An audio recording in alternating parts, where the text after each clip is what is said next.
There are growing concerns about an Indianapolis park after dangerous chemicals were found in the ground when work to renovate the park started last year. But our Call 6 team is learning the city has known about this danger for far longer. Our Paris Lubell has more with the playground concern.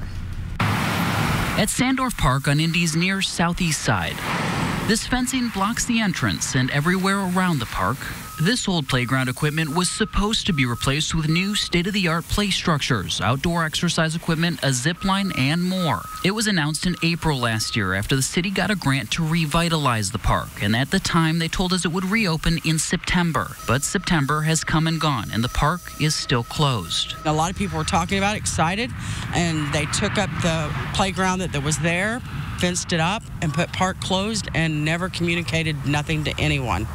So it was like, well, where's this that they promised? So Call 6 went digging to find out why. We found that construction workers discovered industrial sand and metal parts buried in the ground. You can see them in these pictures obtained by Call 6 Investigates. The crews called in DPW to test the soil. They're in charge of environmental concerns in the city. When soil samples were taken in May, they showed alarming levels of lead and arsenic in the ground. At that point, work was stopped, and the results were sent to Indiana's Department of Environmental Management. And since then, the community says they've been out of the loop. And says they've communicated it to the community. Nobody in this community has been communicated anything. I have young children, grandchildren that play up there. We was up there this week. Is this safe for me? Is it safe for my kids? So what happened here? We went to DPW Director Dan Parker. We did testing last May. That initial round of testing was showed that there was some elevated levels of certain things that concerned us.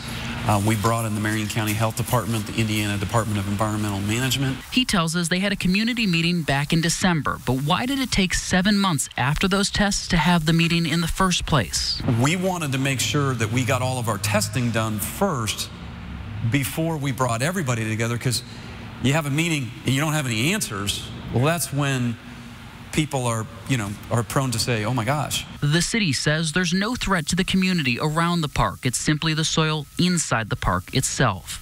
In Indianapolis, Paris Lubell, RTV6.